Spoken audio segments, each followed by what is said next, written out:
home live stream, because if you're stuck at home, you might as well be stuck with us. We're here this week for a very special After Dark edition, because after dark is goddamn daytime. Don't let them try to fucking argue with you on this shit. They will. They'll try to fool you on this. It's obviously when After Dark would be. And of course, joining me is the only one who truly appreciated that joke, Heath Enright. Heath, welcome back. Hello, everybody. That is what After Dark would mean. Also joining us, it's always after and before dark, everybody. That's true. Getting around it. Yeah, it's like gremlins feeding them after midnight. It's always after fucking. What the hell would that even mean? Right? All right. Also joining us once more is the lovely and talented Eli Bosnick. Eli, welcome back. Hello, Noah. I hope you're ready for wonder. I'm not used to doing comedy during the day. Happening? It's 2 p.m. It's 2 p.m. is what's happening. No, yeah, you're right. You're right. No, that's fair. That's fair. We're gonna suck this time around. Did you cut your hand? You cut your hand. All right, and also joining us is, and we're stoked to welcome back the only person so far that is missing their barber during social lockdown, the host of the Queersplaining podcast, Callie Wright. Callie, welcome back. So glad you can make it. Thank you. Yeah, I actually did a little self side shave thing here that's like kind of hard to see. I'm definitely rocking the like half like DIY emo mullet thing. So yeah. I thought your earphones had worn it down. Yeah. Well, you know, I have access to earbuds. It's mostly a cover. I just realized we'll know the quarantine has gotten bad when Noah gets an undercut. Yeah. Right? That's when we'll know it's gotten. I desperately need side shave, undershave, Noah. I need that in my life. Never gonna happen. Well, all right. So, quick. Well, I changed the subject from that. If you're wondering why we're doing this at 2 p.m. instead of the 8 that we've been doing, that is for the sake of our guests tonight. The first of whom turns into a pumpkin at midnight GMT. We are stoked to welcome in the host of the Incredulous podcast, Andy Wilson. Andy, thanks for hanging out with us today. You're very welcome. Glad to be here. Really happy to be here. Really happy to have you. And last but not least, we're also joined this week by Project Director for the Good Thinking Society, the host of Be Reasonable, and the only person to have ever been on more, well, other than us, the only person to have ever been on more God-awful movies episodes than Thomas Smith, Michael Marshall. Marsh, welcome back, man. Hey, thank you so much for having me. You're absolutely right that After Dark is daytime. Similarly, you always have to remember that the night is darkest equidistantly between dawn and dusk. It's not right before dawn. That's not how that works. Right before. Yes. Exactly. Yes. And things that go up sometimes just stay there. Also, Jesus fucking Christ, people. They go up more sometimes. You don't know. Yeah, right. Yeah, right. Go down. Like, for example, the total number of people who are dying of coronavirus. That's not coming down anytime soon. Nope. We had our chance on Easter Sunday, but it didn't happen. That would have been an awesome time. If ever there was going to be a zombie fucking rising connected to Christianity, that was so real quick, before we get into the Q&A portion of this that we're going to do, and of course we got some games that we're going to play, mostly here's hoping my fucking neighbors don't mow their lawn. It's 2:00 p.m. And at this point, some of them are just mowing it every day because they got nothing else to fucking do. But before we get into the Q&A and the games and everything that we're going to play, I wanted to ask you guys, and we'll start with you, Andy. How is the UK handling the pandemic? Are you guys locked down nationally? What's the deal over there? Oh, yeah, the UK's tackling the pandemic in typical British fashion, by which I mean there's heroes and villains. The villains are the UK government, who can't seem to fucking buy anything that we actually need. The heroes are the National Health Service and 99-year-old Captain Tom Moore, who wanted to raise £1,000 for the NHS by his 100th birthday by walking 100 laps of his garden. And he's now, have you seen the latest total, Marsh? Is it 23 million, I think? That was earlier today, at least. More than 23 million pounds. What? He's raised £1,000 and he's raised more than 23 million pounds. Nice. So, yeah, I mean, good on him. But at the same time, the way we should be funding hospitals isn't by having a almost centurion doing laps of his lawn. Yeah, that's not how universal healthcare actually should work. Listen, whatever you guys are doing to fund hospitals is fucking great. Be happy with what you have. You guys have funded hospitals is what you have. Yeah. This is what I mean by typically British, because basically everyone else is just sitting around with knotted hankies on their heads, waiting for the 100-year-old World War II veteran. So that's my view of how we're coping with coronavirus. I have a question. Is it like a swim-a-thon thing? I remember these where it'd be like, I'm going to swim a lap for every dollar I make. Like, is this old man going to have to walk around in a circle? Well, 23 million laps. Yeah, 23 million laps of his lawn he's going to have to do. No, but it has turned into something like that because he's now said, because the total keeps going up. So what he's now said is that he'll keep going as long as the money keeps going in. So, I mean, he might not even make it to his. You're going to kill an old guy. Right? That's a national coliseum of old man walk, is what he does. But this is absolutely perfect about the UK's kind of response to the pandemic, because equally we also had this kind of spontaneous thing of kind of clapping for the healthcare workers and the people who are kind of keeping the country going at 8 p.m. every Thursday. Well, 8 p.m. on a Thursday, people would get outside and clap, and it started as this lovely spontaneous thing, and it's now been going every single Thursday, and at some point it's going to hit that kind of cynical stage where your neighbors are starting to spy on you to see whether you're clapping hard enough, and will start reporting each other to the government. So we're going to force this old guy to carry on doing laps. We're going to force everybody else to clap. And the one thing we're not going to do is force the government to buy PPE, because that's beyond us, apparently. I swear. Remember, every minute you sleep, another 5 people die. Whatever you want to do with that. I got out like 15 seconds late for the. I live in a small cul-de-sac, so everybody can see what's going on. I got out 15 seconds late for the clap, and the neighbours on either side just stared at us, while smugly continuing with their own clap. You know. Well, I know you guys know Cecil from Cognitive Dissonance, or as you call him, Cecil. I remember a post on him.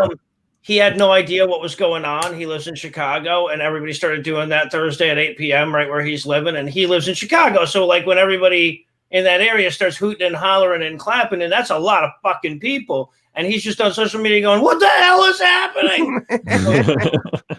Well, what he was talking about specifically was apparently there's a group that's like go outside and howl at the moon at 8 p.m. every night, and of course, it's Chicago, so it's insane. I'm sorry. Yeah. And if I'm remembering the post correctly, he was actually talking about like there are people like howling, and apparently, like, yeah, that's a thing. I've been invited to the group. I didn't join it, but yeah, there's like hundreds of thousands of people in this group that are apparently doing that as a thing.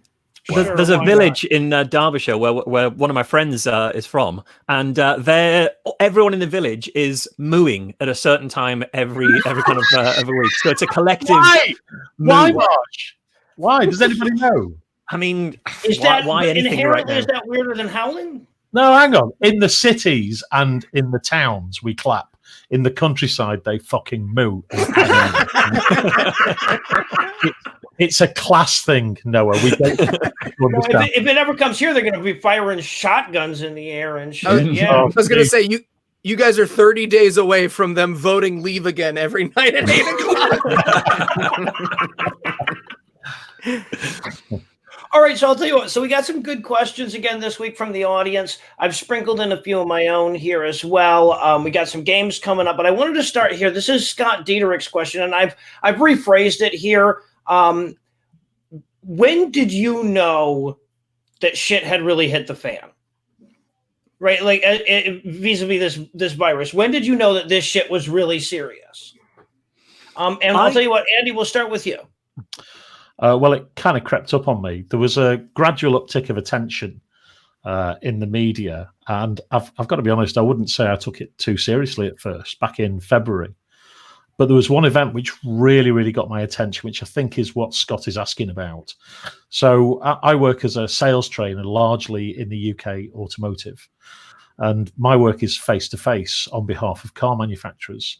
So I think it really hit home when I got an email from one of my clients informing me the procedure for quarantining a delegate during a training course in the event that they fall ill during the course, together with the entire sort of reporting and command chain protocol behind that.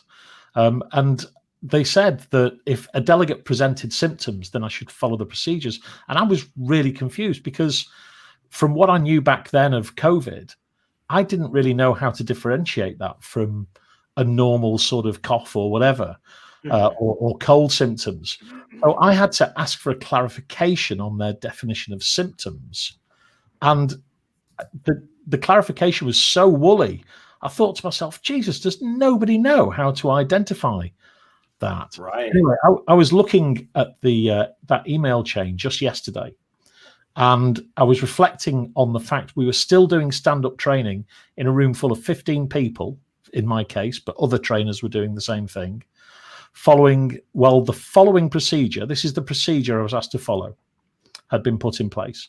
So if you suspect anyone to have or have been in contact with the virus, can you please, 1, escalate to, and they gave some names, 2, keep all delegates in your assigned training room. Do not release group into public area, meaning the rest of the hotel, and then wait for some feedback on what to do next. So it seems to me, looking back on that now, it seems really odd that I was advised to isolate an entire group of 15 people in the event that one of them fell ill. Nonetheless, somebody had decided it was okay that we should be holed up together in a hotel. And when that happened, I mean, it was a week later, they shut everything down. But I thought, fucking hell, what's going on here? Yeah. Yeah. And what are you supposed to do? Tackle that person and keep them in one room? Like what? Well, just in case, I tackled everybody. It was hard to tell who had symptoms and who didn't have symptoms. So I'm a very thorough professional. So Right, yeah. And the one thing we know is by the end they all had it after you'd gone around touching every single one of them. Yeah. I thought, what would Eli do? So I licked them all. Yep. The eyes are the most vulnerable part of the body, so that's what you got to hold them by. I didn't think of that. All right. So Heath, when did you know that shit was real?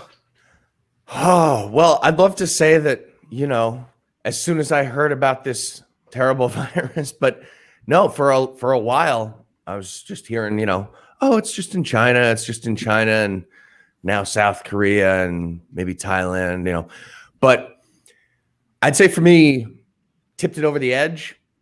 Late February, I saw the numbers for Iran and Italy go from 0 to like 50 to stay the fuck home, all of you right now. Right. So quickly. I don't know, remember the exact day, but near the end of February. And that was just so fast. And I was like, okay, we're in a bad movie. We're all in a bad movie. This is what's happening. That was the news item that got me, I would say. Yeah. So for me, it was like, okay, so my sister, she went through a divorce and moved back up to where my parents live. She's got an old house that she'd been renting there. She just moved back in there. The house was trashed. Big whole fucking thing. Been going through a ton of shit. Hasn't had a vacation in the longest time. So I saw her over, what was it, Thanksgiving or Christmas, whatever, whichever one it was. And I told her, I said, hey, I'll tell you what, when you have a week, she's a teacher. I'm like, so when you have a week off, fly down, or I'll fly you down. I'll put you up. We'll get you a vacation. You haven't had a vacation in forever and ever and ever. So in January, she gets with me. She says, my kids are on spring break on this day. She's got a bunch of kids, but most of them are grown up now and moved out of the house. She's got one left that's in school. She's like, she's on spring break. If you can bring the both of us down, then we'll have a vacation. I'm like, great. This happens first week. We set it up for like this. It's the second week of March, right? At that time, we were right where you're saying, Heath, right where the first hints in Italy and shit were like, just, oh, okay, wait a minute, what's going on here? But there still was no real national response. Well, there's still no national response, but there was no hint of that at the time.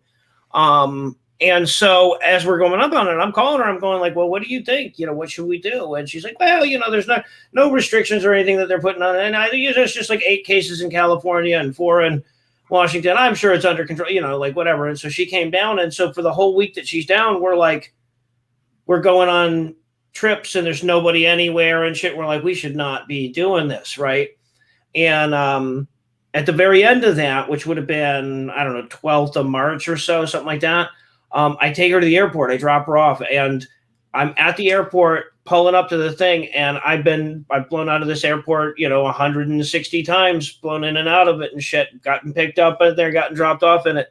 There are like 2 goddamn cars. I've been there at 4 in the fucking morning. There's never been only 2 fucking cars. There are 2 cars in all of this entire fucking thing pulling up to the airport. That's when I knew like, man, this is, and also like, as I'm pulling up, there's like 3 airplanes, skittering around trying to find somebody to teeter-totter with or something and shit in the airport itself. Like, and that's when I knew, it's like, okay, this doesn't happen over nothing.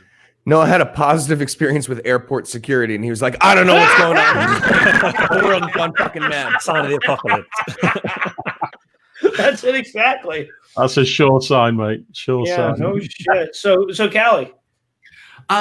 It was two things for me, really. When I started to see what was going on in Italy and started to hear some of the stories about, like, yeah, shit is getting real. Like, doctors are starting to have to do triage and like make decisions about who lives and who dies. And I'm like, that's terrifying to hear. Yeah. And I'm like, so obviously the disease is serious, but I'm thinking like, you know, it's probably already here in the United States, but like now that we see it's really terrible over there, maybe we have the chance to do the right thing so it won't get so bad here. And obviously that didn't fucking happen. But also, you know, I play roller derby, which is, you know, team sport, sweaty, like swap and sweat, close contact with people, big crowds of people at games and stuff. And so like conversations were happening pretty early on about that too. And I think, conceptually it got real when Italy happened, and personally it got real when our first game got canceled. And then it was just like, oh, okay, this isn't really going to be a thing. And like we were playing in a stadium, this big new awesome venue. We had like 4 really cool teams, and it was like so excited. And it was just like, you know, every couple of days it was like, well, yeah, we're going to go ahead and cancel the next one. Oh, yeah, we're going to go. Oh, they've canceled all events through like whenever. So that's kind of when it got personally real for me. And I'm just like, cool, I guess the grocery store is the only place outside of my house I'm going to see for the next few months. That's, yeah. All right. So Marsh, maybe this is just because you've done such a good job cultivating this public image and everything, but I just always have this impression of you as the guy with his finger on the pulse of the science shit, particularly the health related science shit. And so I have this kind of desperate hope that you... What are you saying about me there? Why didn't you give me an intro like that? You always know the best. What am I doing right here? What's wrong with you? It's 7 o'clock at night in the UK. I could be in the bar. So, because Andy, because the image that you have cultivated is the guy who always knows the best trivia about the racist cowboy or how termites fuck. All right? I'm sorry, this is what you've chosen in your life for yourself. Totally fucked. But when termite turns out to be the cure for COVID, then he's gonna come crawling back for answers. My time will come, literally. So, Marsh, when did you know that the shit had hit the proverbial fan? Yeah, not as early as that reputation you've described would have suggested. So, like, I think I did a talk in London to about 50 or 60 people in quite a small room at the start of March. And it wasn't on my radar at all then, and it obviously should have been. And then I gave a lecture at a university on the 10th, and I was talking to the lecturer, talking to the professor rather who booked me for the lecture, and he was kind of saying, "Oh, do you still want to shake hands? Because there's some people who aren't shaking hands." And I thought, "Oh, shaking hands probably fine." And then it got to the weekend after the 10th, so it was like the 13th or 14th, and I just woke up and I felt freaked out, and I couldn't at that moment tell whether the level of freaked out that I was fair or whether I was overreacting. And I walked around about 2 days completely unknown whether this kind of odd sense that I had of being this is the big one, this is the serious thing now, was actually just me completely overreacting, or whether it was a very proportional response. And then on the 16th, we recorded our podcast with Mike and with Alice, Skeptics with a K, in this room, this tiny little room. And it was only after they left that I thought, yeah, we shouldn't have recorded in this tiny little room, the 3 of us in quite close quarters. And it turned out about a fortnight later, we all developed the symptoms of COVID. And I'm pretty sure the transmission happened during that recording. Oh, really? So, yeah, it was only around the 2nd or 3rd week of March. And it was way, way later than it should have been for me. Wow. Yeah. No kidding. Yeah, I guess. Yeah, it really becomes real for you when you have it, right? So Yeah. you have it, right? You got the Rona. We think so. So this is the thing in the UK, that we hadn't at the time been doing hardly any testing at all. And even now we're doing very little testing comparatively to what we should be doing, what places like Germany and other kind of parts of the world are doing. Compare yourself to us, it looks really good. Compared to you, we're absolutely golden. As good per capita. You're reopening, Noah. You know, it's all over. Yeah, you'll restart the economy. It's all fine. I'm on the fucking border of Georgia and Florida. You tell me about it, man. Yeah. We're reopening.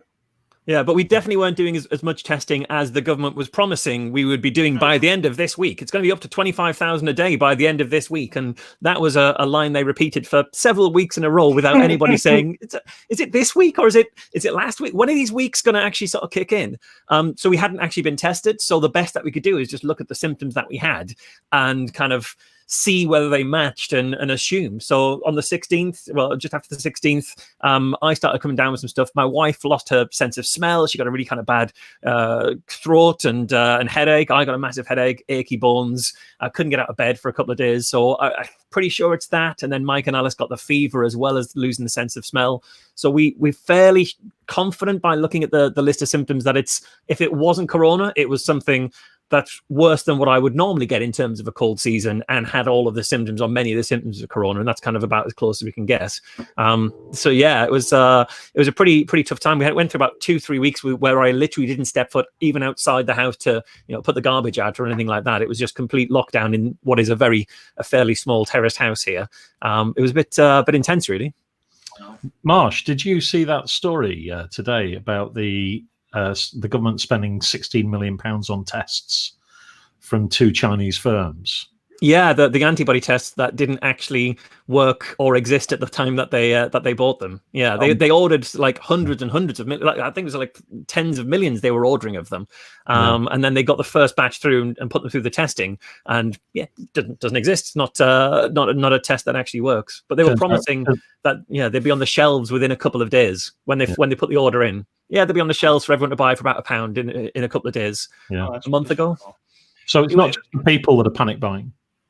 Yeah, exactly. It's our government is panicking. Well, ironically, the amount that they spent is about £20 million, which up until recently was the amount that centurion had raised by walking around his lawns. So I'm glad you've covered the government's losses on that one, mate. Well done. Sorry to correct you, but he's a centenarian, not a centurion. Sorry, that's what I meant. Well, you don't know what he did in the war, Andy. I thought centurion just meant veteran in British. So I was no, that was me fucking up. You don't know what role he had in what army, Andy. He's an old guy who used to fight in wars. He might have been a centurion. He's probably older than we think. Okay. Quite right. That's how you keep it. There you go. All right. So yeah, no, you had to outsmart Marsh on something quickly. And, yeah, I get it.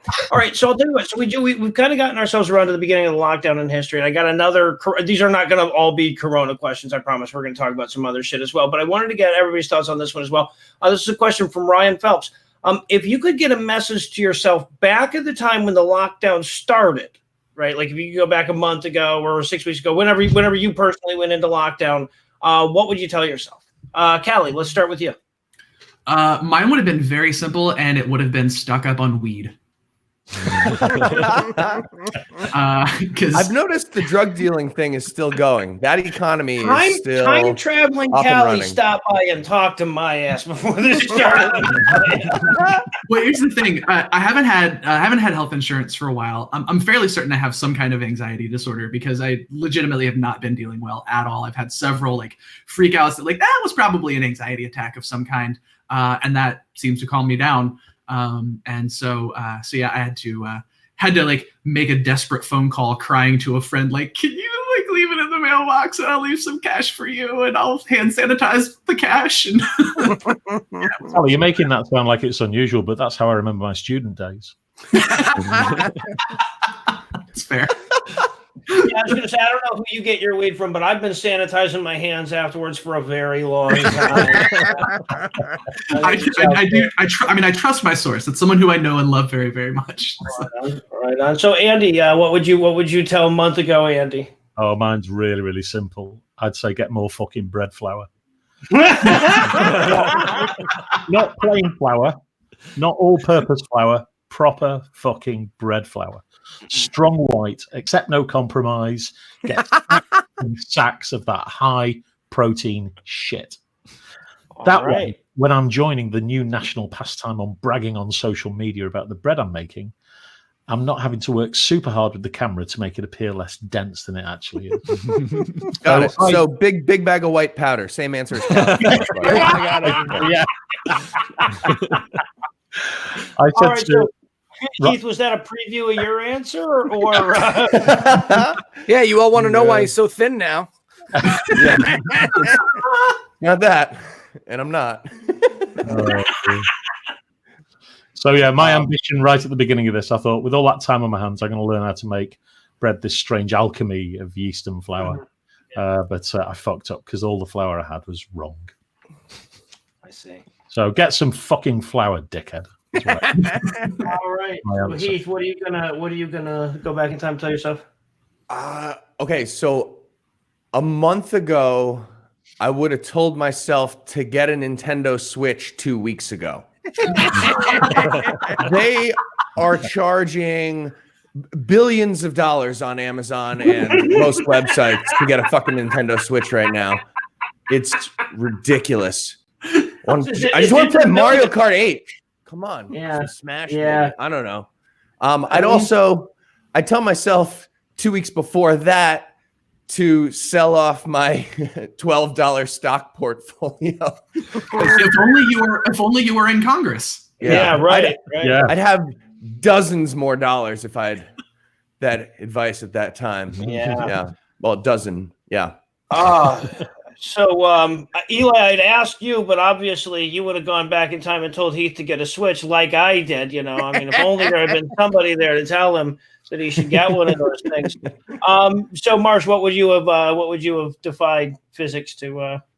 Yeah, I think I'd go back and tell myself specifically at a very specific moment, which was the moment where I started writing my lockdown to-do list of all of the things I'm going to do while locked down. Yeah, you're going to write a lot more. Yeah, you're going to work out. You're going to strip the paint off the hallway so we can finally get that DIY done. I think I'd have just sat next to myself and just put a little line through each of those and go, no, mate, we're not going to do one thing. Ease it back. Just don't even waste the ink because you don't need to do that. Bring Andy flour. Circle back. Not any flour, Heath. Proper red flour. Red cocaine flour. Strong white. All right. None of that about to flour ranking mixed the with colors baby of flour. laxative. Yeah, it was uncomfortable. Although much more popular with my neighbors, interestingly enough. All right. Moving on to a question from Hypatia. Love the name Hypatia. And this is an interesting one. I'm gonna switch out the order from what I've got on the thing here, and we're gonna go with Marsh first on this one because this is a kind of a British heavy question. But Hypatia's question is: how do you think a country that has an official national religion ended up being far less fundamentalist, crazy religious than the USA, which supposedly does not have a national religion? Marsh, what are your thoughts on that one? So I reckon there's a couple of things. And I think one of the things is our country has been established for such a long time that we can remember kind of all of the things that the very religious rulers used to do, the religious influence rulers used to do. So we kind of have that cultural memory. And also the way we define ourselves as a country, because we've got like literally millennia to go back of kind of how the state of Britain has kind of progressed. We've got that to draw on as our national mythology. So I think that's quite useful. And I think also the fact that our official religion is the Church of England, which is in itself a religion that was designed so that the king could get around the laws about how many wives he could have and which women he could fuck. Once you kind of realize that that's the foundational principle of the religion that's supposed to be driving this country, I think you kind of have a lot less respect for it or a lot less reverence for it because the Church of England isn't really considered to be particularly that strong a religion. Now, I grew up Catholic, which isn't the religion of our country, and we Catholics still keep it crazy. There's still enough crazy going on in Catholicism to the point where my wife, who grew up in the Church of England, saw religion as tea and cakes with the vicar. It's not that much because it's Church of England. It's got to be pretty soft around the edges because it was kind of founded on such a fundamentally corrupt reason, or fundamentally human reason at least.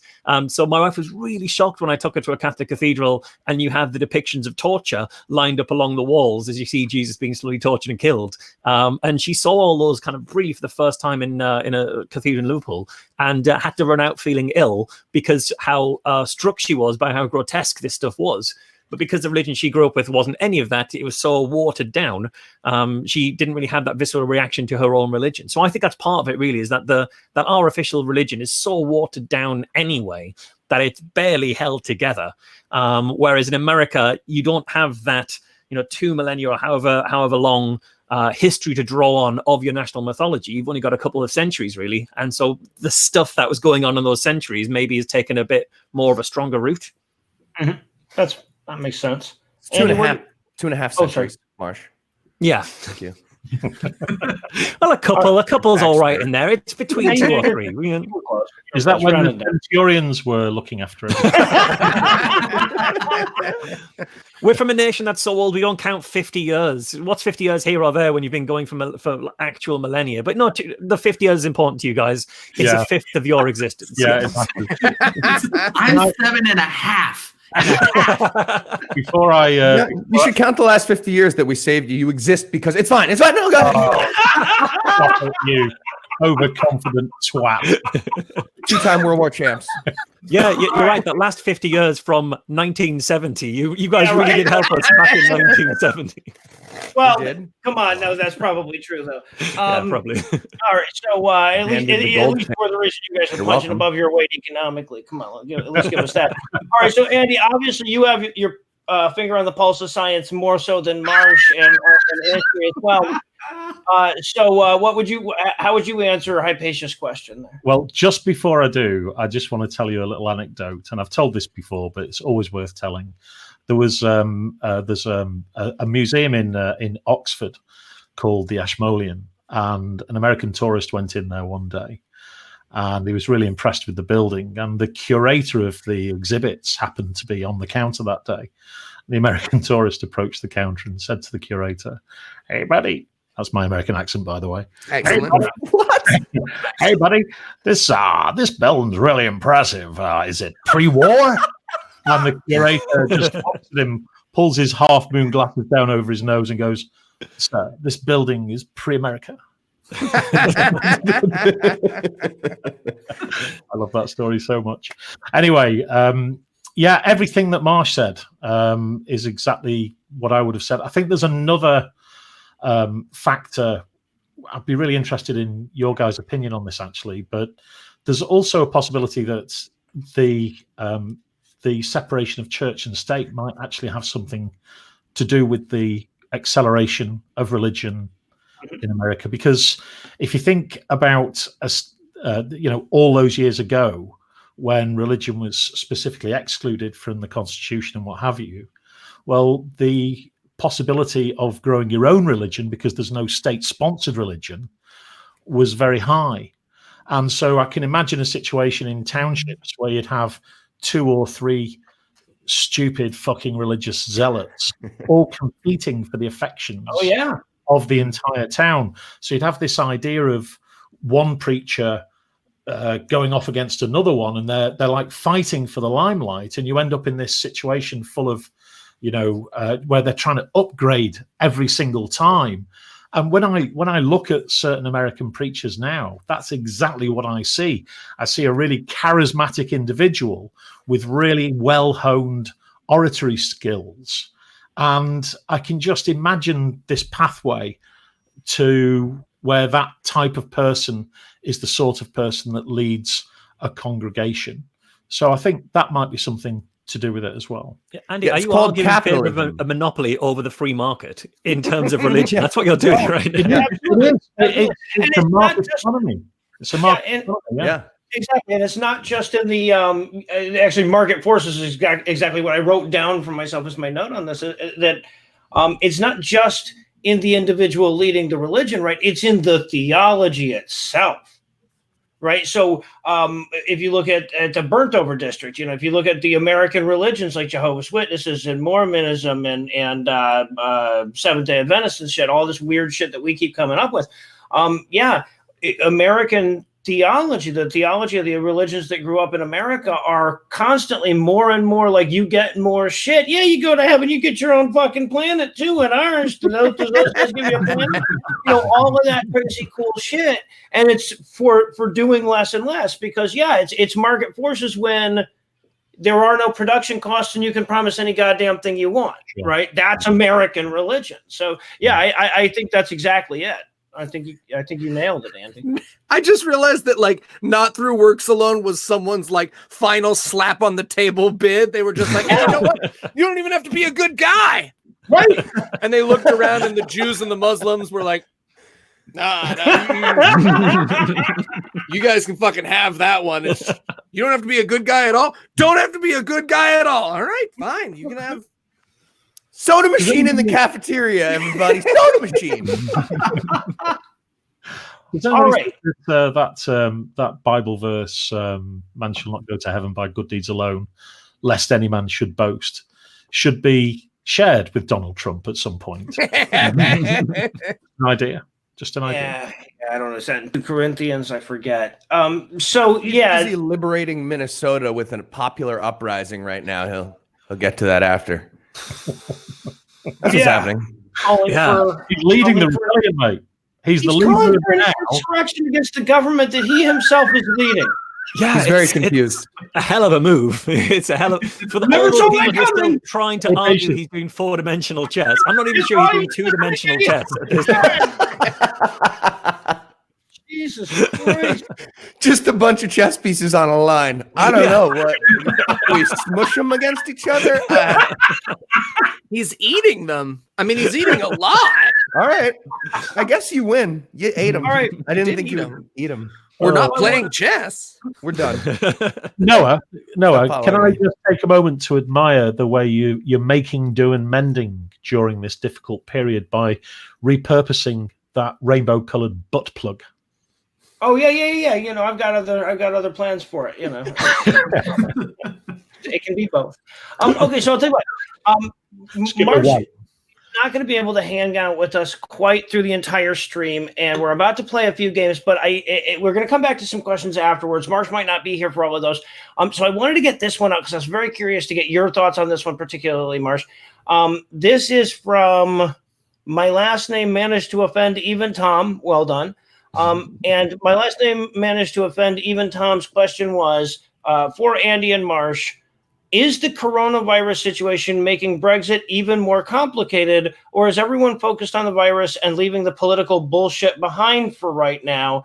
I know it's at least shut Boris Johnson up, but Andy, what are your thoughts on this? Well, I think it's really gone quiet regarding Brexit here in the UK, to be honest. If you look on the bit, I tend to watch BBC News. So if you look on the BBC News website, on the right-hand side, they have like a list of the top stories. Every single one of the top stories starts with the word coronavirus. So I know that there are continuing sort of machinations going on in the background around Brexit, but any negotiations are completely on pause right now. But Johnson did say, I think yesterday or the day before, that we won't be delaying our exit from the European Union at the end of this year. So we're scheduled to leave on the 31st of December. And he has said quite clearly that that's not going to change, even though we're in a fucking pandemic. So I think my answer is that Brexit is in the background and it's not getting any attention at all. I've got to be honest with you. I don't know I'd be interested in knowing your thoughts on this, Marsh. I'm pretty glad to have a fucking rest from it. Aren't you? Well, I would be glad to have a rest from it, but there's a bit of a problem. And I think that problem is if you are driving your car and you have a heart attack, that's a bad thing. If you're driving your car and your car breaks down on the middle of a train crossing, on like a level crossing on the middle of a train line, that's also a bad thing. If you are stuck on that train level crossing and then you have a heart attack, you've got two bad things going on. And you're going to have to deal with the heart attack because that will prevent you from moving the car. But if you spend all your time trying to deal with a heart attack and that train isn't going to slow down. You're going to restart your heart, turn the engine back on, and be hit by a fucking train and be dead anyway. And that is what's happening with Brexit, is that we are rightly spending all our time thinking about how we deal with the whole coronavirus crisis, but the train is still approaching. And the one thing we know is that Boris Johnson had the ability to pull that lever in the trolley problem and say, we're just going to send this train back around for another loop or two, and we'll give ourselves a year or two to figure this out, and then come back around. He's gone, no, it will be politically difficult for me to pull that lever, so I'll just make sure that we are dealing with this crisis while the train is oncoming. And that's the real problem that we're in. We had like a year from when the withdrawal agreement was signed. We had a year to sort stuff out. And everyone said a year is not long enough. Like, this is really complex stuff. In a year, the most we'll be able to do is get utter basics sorted, and then hope we can like just make a load of stuff up on the fly and carry stuff over using goodwill, as if we hadn't done some stuff over the last couple of years to burn off all our goodwill with the European Union. So that's kind of what we're relying on. That's when we had a full year to do the negotiation. The fact that Johnson is now in April saying we won't be extending this any further, and is ducking out of some of his team is ducking out of some of the negotiations, putting the negotiations on hold, even to a point where the EU is having, I think, daily briefings on how to deal with the coronavirus crisis as a continent. And the UK are invited to be part of those conference calls, and they are refusing to take part because we're leaving the EU. So why should we be collaborating with the EU on how to stop people dying of this pandemic? And they certainly weren't taking part in those calls recently. So yeah, the coronavirus crisis is taking everyone's mind off Brexit, but that doesn't mean Brexit isn't happening. And there's been some genuinely staggering developments along the way. One of the massive things that was made by the Leave campaign during the whole Brexit thing was about all these low-paid foreign workers coming to do jobs, British jobs. So they're the farm labourers who are coming in from Eastern Europe, and they come in and they're working for relatively low wages, picking food out the ground, and then they go home and take those wages home. And that's a massive problem. This is the reason we need to Brexit. And then we realized we don't have the people to pick the food out of the ground at the best of times. We aren't in the best of times. We're in arguably the worst of times. Yeah. And there was food starting to literally rot in the ground. And so the government has chartered planes to fly Eastern Europeans directly into the farms in their hundreds to take on this work, and have been cheered by the very right-wing press that demonized these immigrants the whole time. The Daily Mail ran the headline, "Romanians to the rescue." And this is the paper that was saying that we are swamped by an infestation of Romanians. So we are just in just incredible, bizarre times right now. But the real problem, I think, is if this crisis does get managed by the end of the year, and it may not even be the end of the year that this crisis is still fully managed by, we still leave the EU at the end of this year, and we jump ourselves into another crisis, which is likely to take double digits off our economy in the best of times, an economy which is already going to be shrinking by about 35% by some estimates. This is not going to help. So yeah, it's taken our eye off Brexit, and it means that Brexit's no longer the thing in our nightmares, but that's only because we have other nightmares right now. And if they'll start to die down, the other things will bubble back up, unfortunately.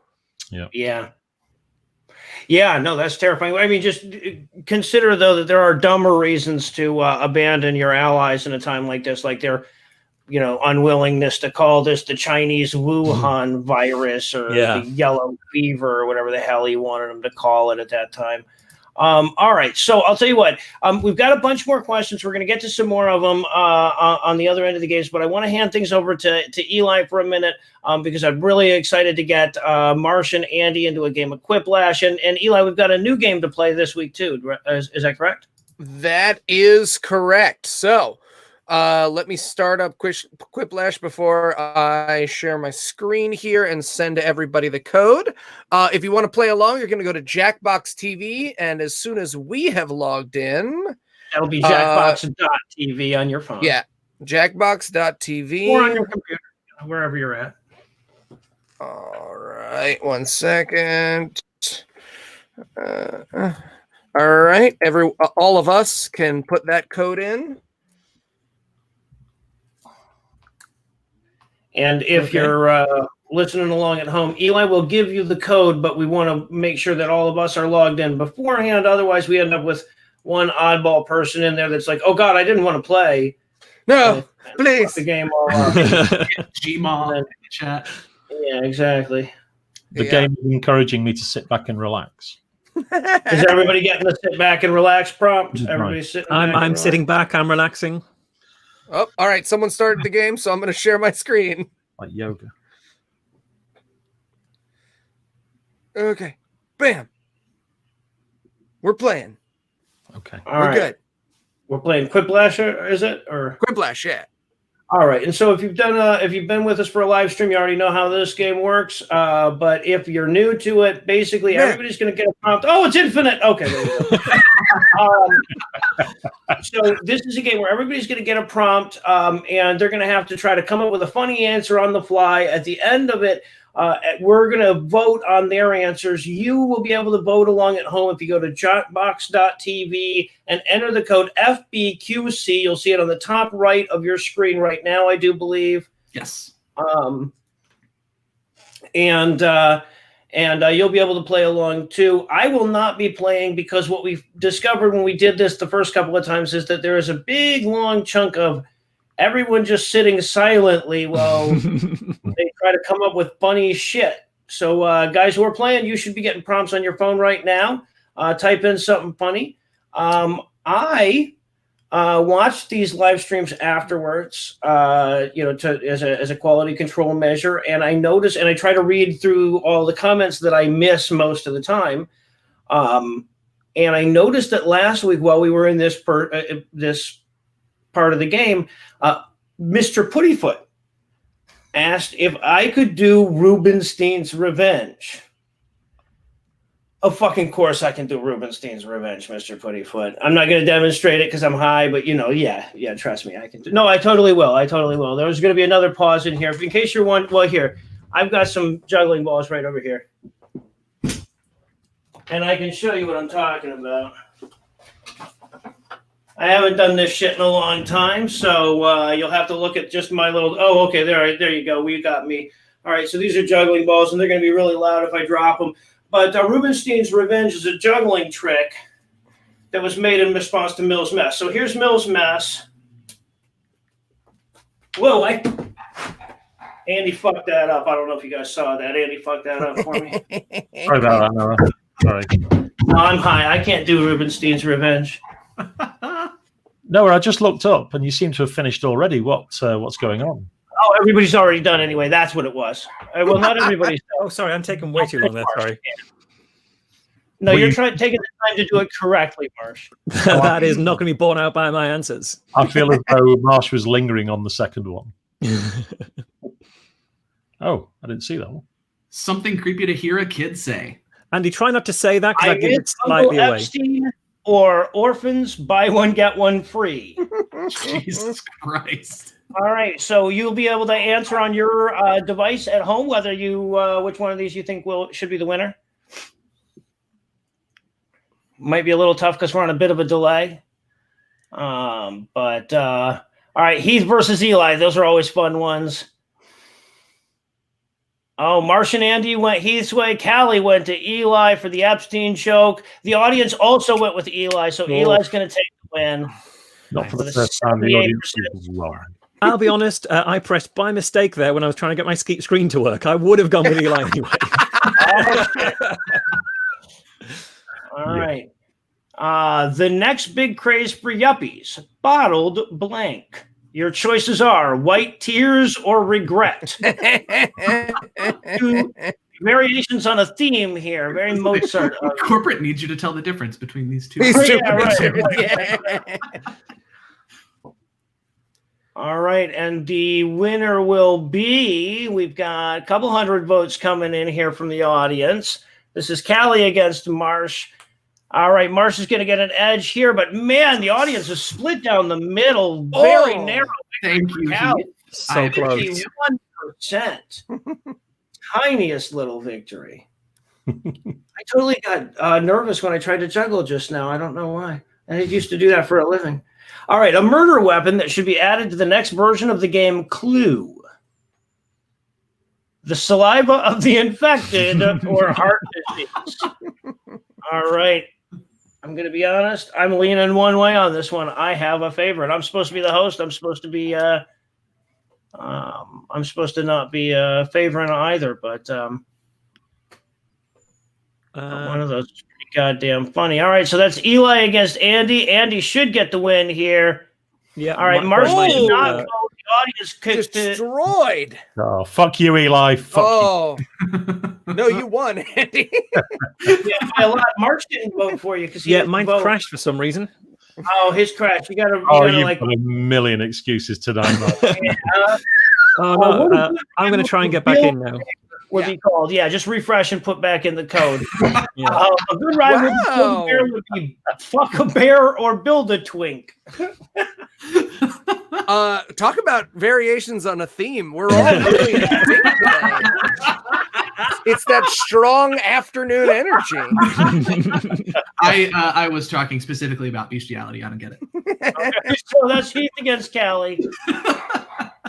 All right, narrow victory for Callie once again. Well done. This says a lot about our audience too. This is important data.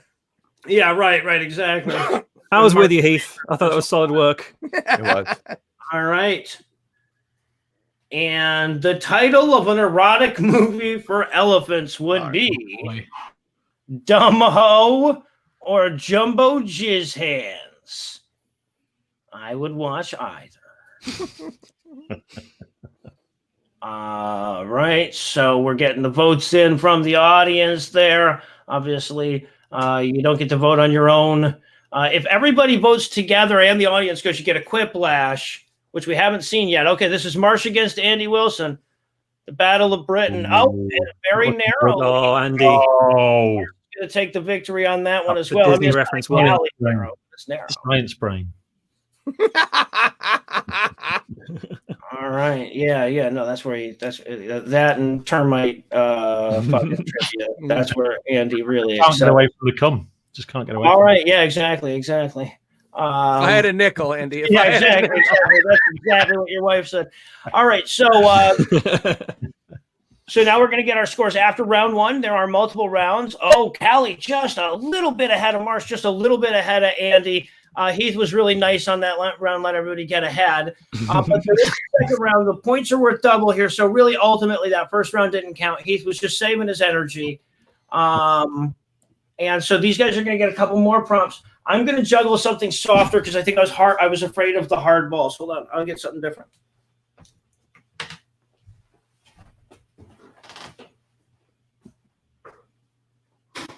I pulled Noah to the front of the stream, and he just... Oh, there we go. I figure if I use these here hacky sacks, then you can't see what I'm doing, and you won't know if I fucked it up or anything, so... So there's Mill's mess. Anyway, so that's a famous trick. It's really hard. I know I've made it look super easy and everything, but that's the trick, basically. And then Rubinsteins Revenge is the harder version.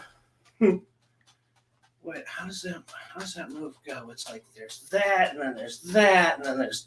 Yeah. Oh, wow. Yeah, I'll tell you what. Let me warm up on that one. I'll get back to you on it next week. But back in the day, you can trust me, I used to nail that fucking trick. Is that a really strong boast, Noah? It is. It's a tough one, but yeah, no. I honestly I haven't been doing that shit for quite a while, so. Yeah. And I'm going right back to the really tough stuff. So yeah, no. Next week I'll. I don't have any work going on between now and then. I'll have plenty of time to practice up. All right.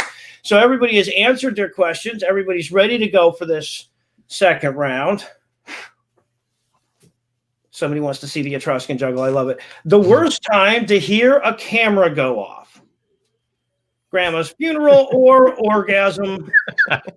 Strong disagree. Strong disagree on both, and those can happen together. No reason why this has to be an either or type question, but we'll see where the audience lands, and of course where the players land as well. Some of us appreciate and professionalism. Grandma's funeral. All right. It was Eli's grandma and Callie's orgasm that we were talking about. If that changes anybody's vote, it's too damn late. All right. Looks like Marsh and Heath went. Interesting. Wow. Okay. Andy did not vote. No, I was too busy Protest. making up a really, really funny joke. Oh, we got you. He abstained. How'd that work out for you? It didn't work out. The best I can get to is to question when Eli said the two things could happen together, whether he was talking about a funeral and an orgasm. So, why the Tin Man isn't married? An erection that lasts longer than 4 hours, or he doesn't have a ring? All right, that's actually pretty good. All right, so we'll have a solid 15 seconds. Let's face it, nobody needs 15 seconds on this one.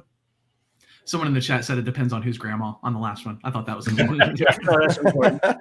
All right, so this is Callie versus Andy. Marsh went Andy's way. That British sense of humor comes through, but the audience went heavily for Callie on that one. As did I thought I'd give Andy some sympathy. I had a feeling that had the ring of Andy Wilson to it.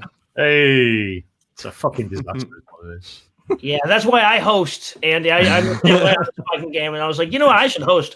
Women never date a guy who sucks at Quiplash, who is imaginary, who pictures at your grandma's funeral.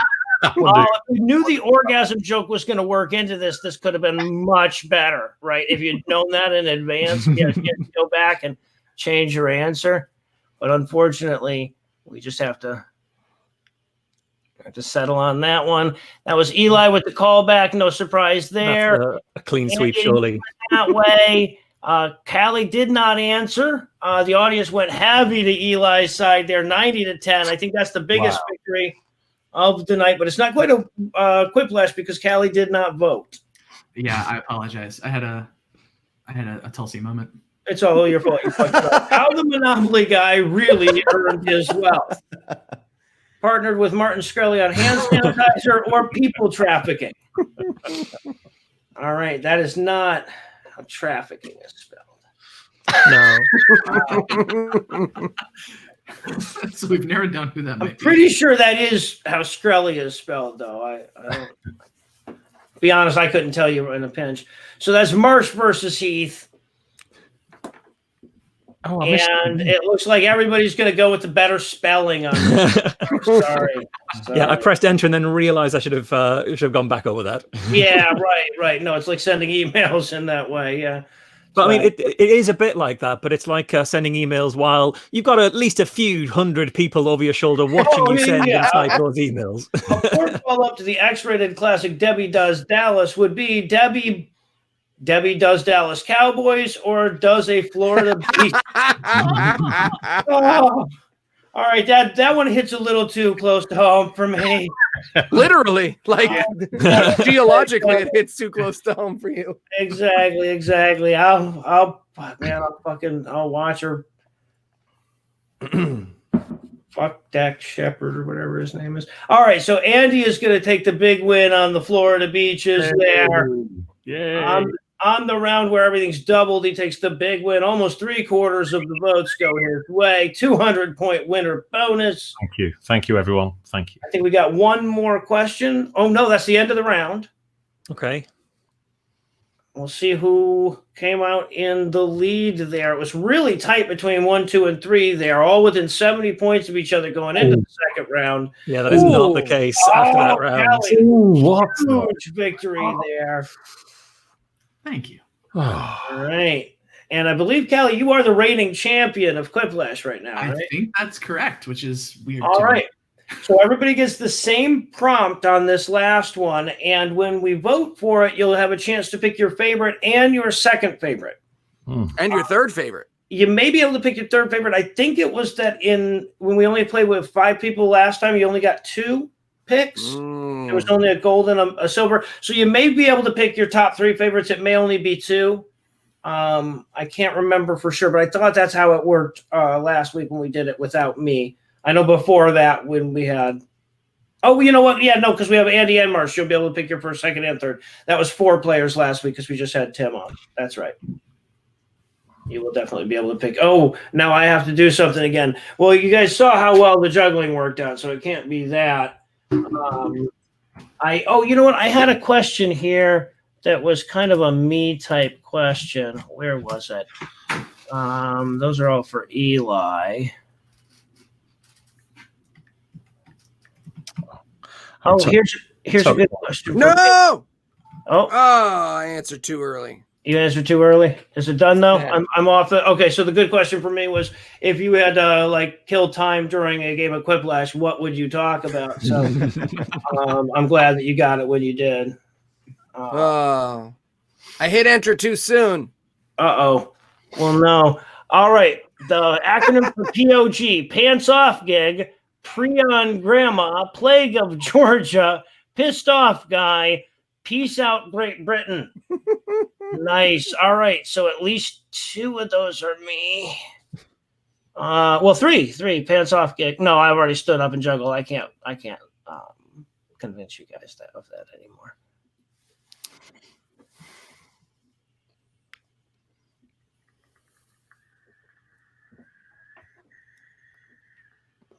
All right, so now everybody will vote. We've got 240 votes, 245 votes in the audience. It's actually 244. I was predicting 246, though. I predicted correctly. Give me that one. Now is not the time to commentate on numbers going up, Noah. Don't get into that habit. All right. So Andy is pantsless to the ball. Marsh is making fun of all the people dying around me. And winning with that. Oh, it looks like Marsh is going to win it with, or at least win this final question. He's got all 3 trophies. It looks like Eli at the bottom because he forgot. Now that I fairly lost, I was trying to type preemptively orgasming on grandma, which I thought was pretty good. That is pretty good, but there's no way you would ever been able to spell it to the point where people could have told what it was. But Marsh gets the big win as he should. Heath with second place on this one. So this is going to mix up the, but I think Callie took there. That might be enough to stay in the lead here. Eli took last place, so he's not going to threaten. And it is. But look how close everybody else is. Heath with a surprise second place. But Callie is the winner and the 2-time champion of Quiplash. He's just acting cool right now, but he is fine performance. Like Heath will be tossing in his goddamn sleep, and he'll be like, "Peace out, Great Britain. They were British." Perfect. Good win, Callie. Well played. Yeah, well done, Callie. Well done. All right, so Eli, you had another game for us this week as well, correct? I do. This is a game that I thought would be especially fun to play with our British friends. It is called Trivia Murder Party. Yeah, so this is like a lot. So most people know this, but in case you called don't, incredulous.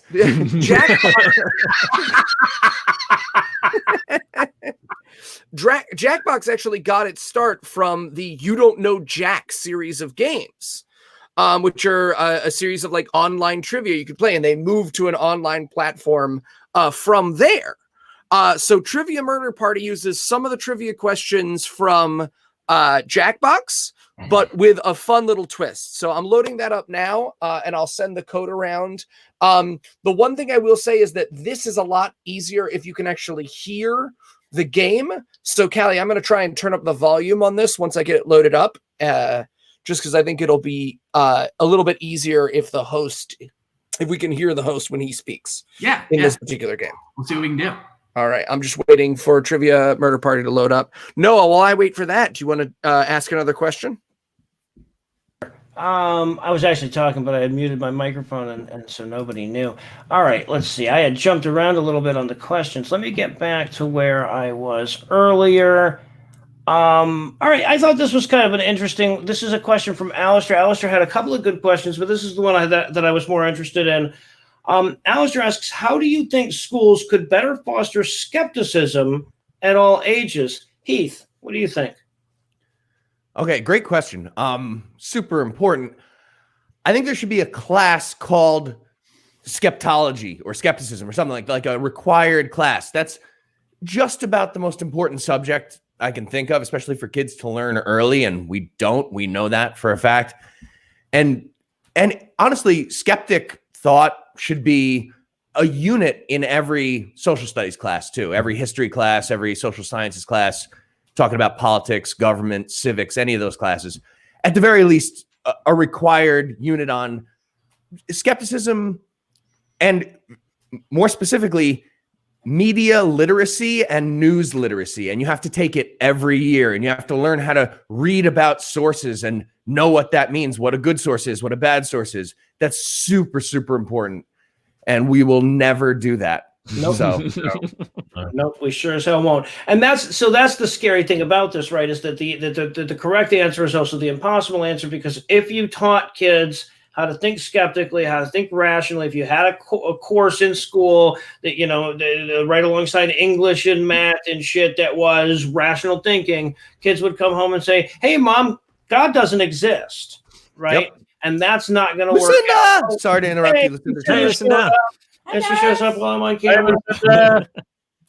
She has a colored hair every time you guys see her. So yeah, you know, she's trapped here too. You know, we're all doing what we can. So I sent the code around, by the way, in the chat. So for those who want to check that out. Oh, okay, great. So should I cut this question off and pick it back up, Eli, or should we? Yeah, you can cut this question off. And Noah, you can actually play a bit, I think, because this is it's just a trivia one. So the thing is gonna do all the talking for me. Yeah. All right. So I got to go to jackbox.tv. All right. Audience, talk amongst yourselves. Christian morality is neither Christian nor morality. You just do those diatribes on autopilot, don't you? It's like speaking in tongues, but yeah, exactly.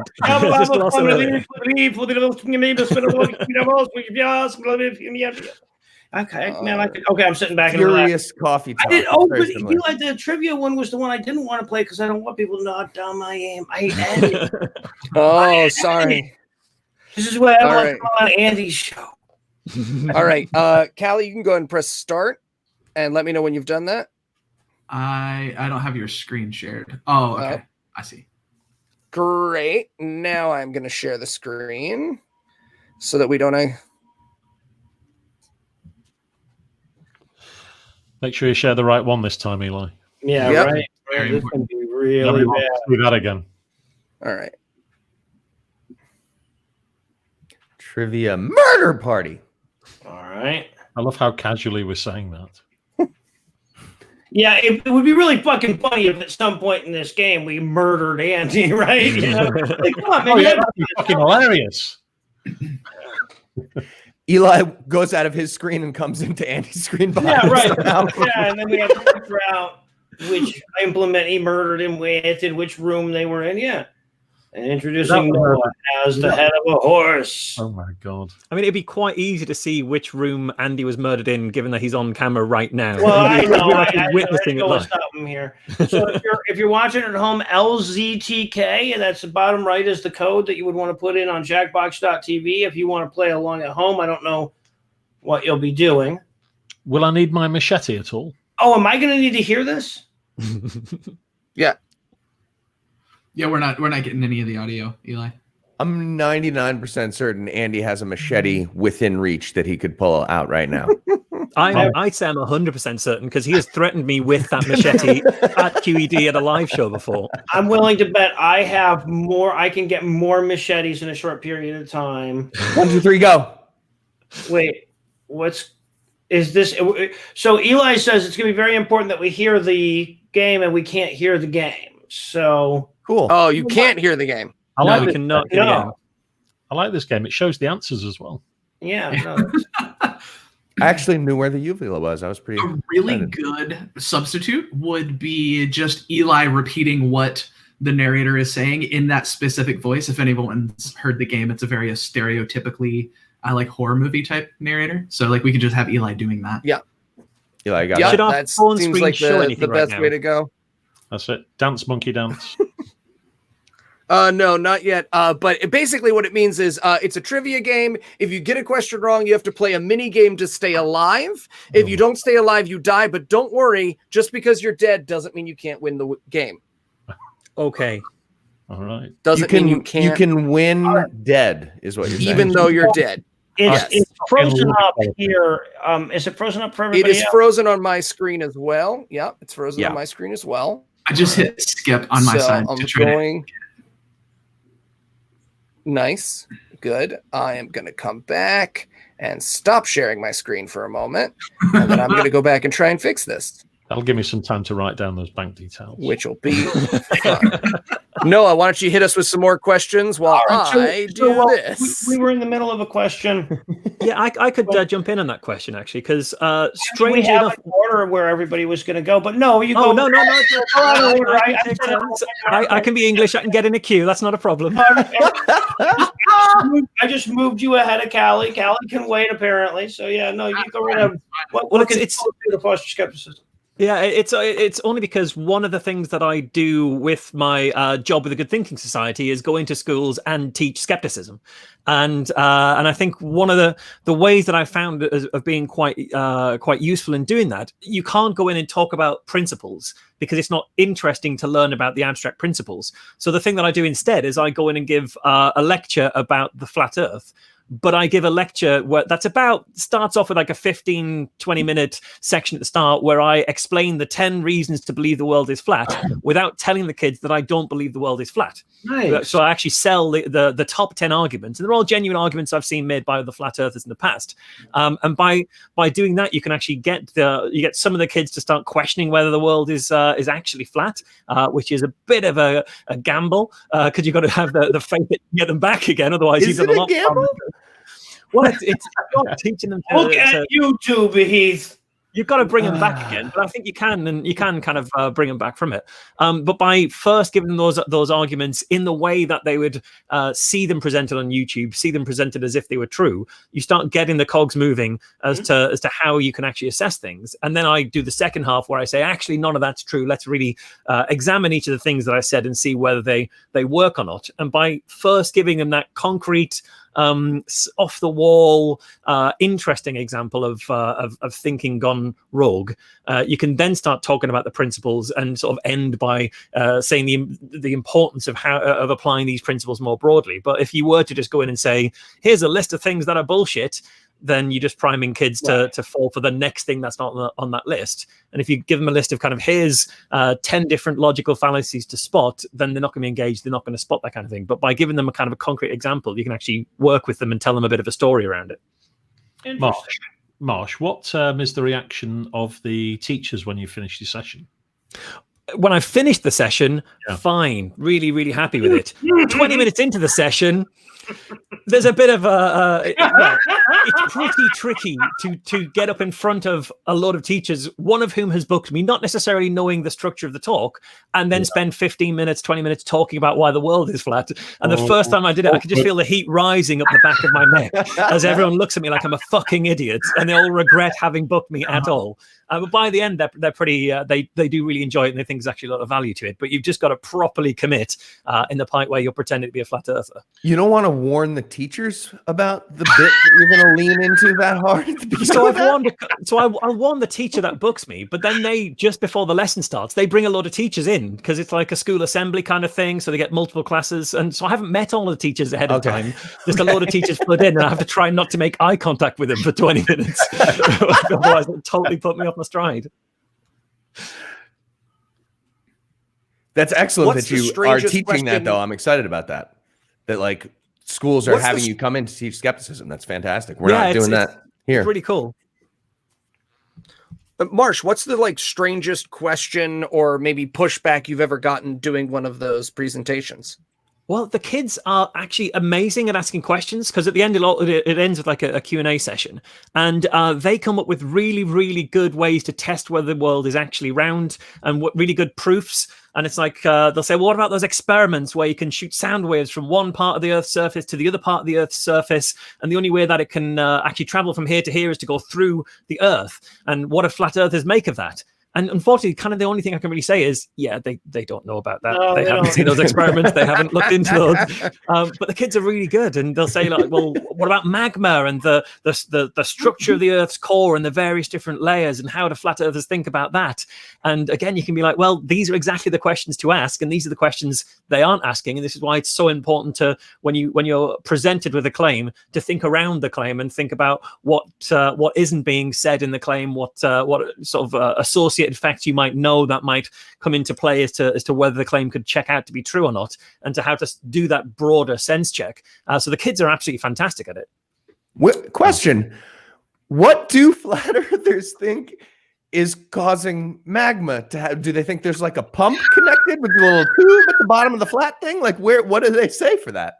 Very much depends on the flat earther. So there are some of them, for example, Mark Sargent, who believes in the domed theory. He believes there are actually furnaces beneath the flat earth that have been put there to heat up rock to then come out through tubes and come spurting out of volcanoes through the tubes through some sort of. I remember that furnace in the movie. Yeah, yeah, it's pretty. Is that pretty the most great. Popular theory? No. That's the one that has the most mechanics behind it. To be honest, the most popular one is probably God probably did it. Because it's so much of it is having kind of a religious position, and once you kind of say, well, this has all been driven by God, then fine, God's going to spurt some magma up to be extra mysterious. They don't have any coherent reason for it. Yeah, so what I've noticed about any kind of theory like that, or any kind of woo like that, is that you have 97 mutually exclusive theories, right? But everybody who adheres to any one of them is willing to embrace the guy who adheres to this other one that can't also be true, because we're not really checking the math any fucking way, right? As long as we all agree that Marsh is wrong, right? We're all in the same club. That's exactly it. As long as you agree that everyone else is wrong, it doesn't matter what flavor of right you are. Because the one thing you can agree on is that the conventional view, that's what's wrong. And that's because these theories aren't based in... it wasn't facts that got people there. It wasn't logic that got people there. It wasn't all of the evidence and weighing things up. There's something emotional or something that's kind of an identity position or a value position that makes people primed to accept that idea. And until you really start looking at what that actual motivation was, you're not going to have any success at all at scratching the surface of their belief. You have to understand why they got into it, because it's not any of that evidence. It's not even the strength of the theory. It's always something else. Mm-hmm. Marsh, I don't know if we have a moment right now, but we're on YouTube right now, and you've got an idea about how YouTube has influenced all of this. Can you just give us 20 seconds, 30 seconds on that? Yeah, so I think YouTube is hugely responsible for the rise, not just in flat Earth theory, but in the rise of all sorts of different conspiracy theories. And we see it with kind of the 5G caused COVID, and we see it with kind of the rise of men's rights activism, misogyny in that kind of way, white supremacy. There's loads of this kind of stuff driven. And part of it basically is YouTube is at its core, it's an engagement and entertainment engine. It's not a search engine. It's not there for information. And so what happens is YouTube, for a long time, would measure how long, in terms of cumulative minutes, you'd spent watching videos. And any videos that had got a very high cumulative watch figure, were kind of deemed or tagged by YouTube as being, these are quite important, quite good, quite engaging videos. And they would be the ones that YouTube would suggest. So if somebody watches a flat Earth video because they're a flat earther, and if someone else watches that video because they think it's hilarious and bullshit, and someone else watches it 10 times in a row because they're doing a point-by-point takedown of all the arguments in it, YouTube can't distinguish three separate audiences. It just sees one really high watch figure and says, this video is being watched by loads of people. So if we see a video that we could tangentially relate to this flat Earth video, we should try and get them to watch this video, because our kind of algorithm shows us that this is a video that people tend to watch. And when they watch it all the way through. Mm-hmm. And when they watch it all the way through, they go on to watch another of the videos that we recommend. And so YouTube starts floating the flat Earth videos for people who are watching footage of the ISS or watching documentaries about the moon landing, whether they're documentaries about the actual moon landing or the hoax theory documentaries. And it starts floating the flat Earth videos as you might be interested in this. And once you've clicked that once, you strengthen the link for the next person, but you also cement YouTube's assumption that you'd be into flat Earth material. And then the next video you watch strengthens that even further. And pretty soon, the only things that are coming up in your up next feed are flat earth videos, and people get really radicalized into that position where the only things they're watching are literally hundreds of these flat earth videos, and that starts to warp their version of reality. And all this is happening because YouTube's entire incentive structure is, and I think still is, it certainly was, and I don't think it's changed hugely. Their entire incentive structure is to keep you watching. It doesn't matter whether what you're watching is true or false or massively socially harmful. So long as you are continuing to watch it, YouTube is doing its job. It can continue to sell ads. And that's kind of how YouTube served as a radicalization engine for a long time. I feel as though we've drifted into a conversation about Fox News there as well. Yeah, too right. Well, it's interesting because Fox News sort of took the model of, you know, is your child being poisoned by apples?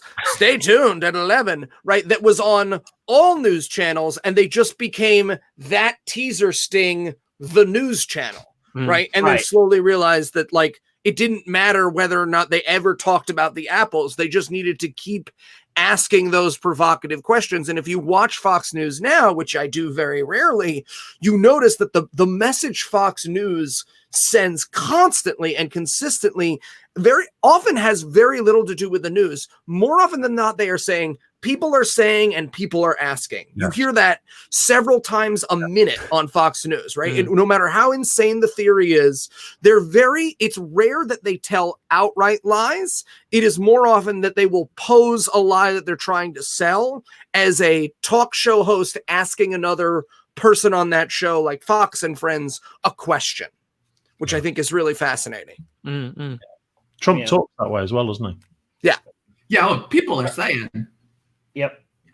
All right. So, as the host of the stream here, I had predicted that, you know, given Marsh's job and everything, he would have a lot of thoughts on specifically this question about fostering skepticism in schools, which is why I put him at the end instead of Allie, so that Allie wouldn't have to go after Marsh. Oh God, I'm sorry. Allie, did you have any additional thoughts on how to foster skepticism in the schools? Yeah, I mean, I don't know that my thoughts are entirely separate. I mean, I think teaching it in school is really good because I think I learned my skepticism. I took a current events class that was an elective, and like I think that says a lot about how much we value skepticism. Like, I just made a decision to take this class that I didn't have to. But as part of that current events class, we were taught how to evaluate, like, this is what a fact looks like. This is what an opinion looks like. This is what marketing looks like. And I actually think the bits about what marketing looks like, I think were probably the most helpful to me because, you know, opinion as fact is usually some kind of marketing in disguise, right? Like they're, you know, saying these outrageous things to try to get people to buy what they're selling, whether we're talking about ideologically or like actually like give me money for things. And so like as a kid, I was definitely the one that was like, wait a minute, like I see what they're doing in that commercial there, like what they're doing to try to get people to think that this is positive. So yeah, like I just kind of adding on to that, I just think it was interesting that like I thought I was taking a class about the news, and it seemed like what I mostly got out of that was skepticism, more generally. All right, so I know we've only got Marsh for a few more minutes, and Eli, I'm assuming that we're not going to be able to play a game of the mystery murder thing in 8 minutes. My computer has taken its own life. Yeah. Okay. All right. So there's always that. It's an Apple though. They're perfect, aren't they? And never have any problems. If you would buy me a new one, which I have made several requests to the company. Also buy yourself. And we don't have expense reports, but I made my own, and I just mail it to Noah once a month or so, asking him for stuff. And I'll be like, Eli, you can't bill me for more than one squatty potty. I have 2 bathrooms, Noah. And you can carry it with you. All Apparently, right. Apple laptops, you if you spill an entire cup of coffee on them, that's about £1,000. It turns out. Just so you know. Interesting. I appreciate you running that experiment for the rest. Yeah, you're welcome. You're welcome. Be very fucking careful. Yeah. All right, so I'll tell you what, we've got several more questions here, but like I said, we only have Marsh for a little bit longer. So I had one Marsh specific question, and I imagine, Marsh, this is one that you get a lot, so apologies if I'm the 3,000th person to ask you this. This one comes from Paul, and he asked, what was the most infuriating discussion on Be Reasonable and why? And as a follow-up, what was the best discussion on the show? Well, I can answer the best one first because it's sometimes hard. My favorite changes with the best, but my current favorite, I would say, is still the Hollow Earther that I spoke to, where I spent. It was a guy called Rodney Clough, quite a nice. Well, I say a nice fella. We'll come to the rest of the story. I spent talking about like how he had this idea about how pictures could travel on streams of heat, and that's why sailors would see what wasn't actually a mirage or a hallucination. They were seeing actual footage or actual imagery from inside the Earth projected above the surface of the Earth, and that's why we know that there's definitely stuff inside the Earth and people living inside the Earth, because when an Icelandic sailor got shipwrecked and had to walk for like 3 days across an Arctic tundra and started seeing a city in the distance, it wasn't that he was hallucinating, it's because that city was really there, but it was inside the Earth. And we had a long conversation about that. And then he was saying, so, you know, people have been to the center of the Earth across history. So there was a Viking crew that sailed there, and there was an Inuit population who escaped a plague by going to the center of the Earth. And we know that they escaped the plague by going to the center of the Earth because when people later went to where the Inuit population was, they weren't there anymore. And the only reason for that is that they escaped the plague that we know hit them and went to the center of the Earth. And then he said, and lots of the Nazis escaped the Second World War by going to the center of the Earth. I was like, wow, the Nazis went there. He said, yeah, so some of them took U-boats. I was like, yeah, that checks out. You know, Nazis famously had U-boats. Pop out on the other side. There you go. But he said others, they flew to the center of the Earth using these spaceships given to them by the people from Venus. Wait.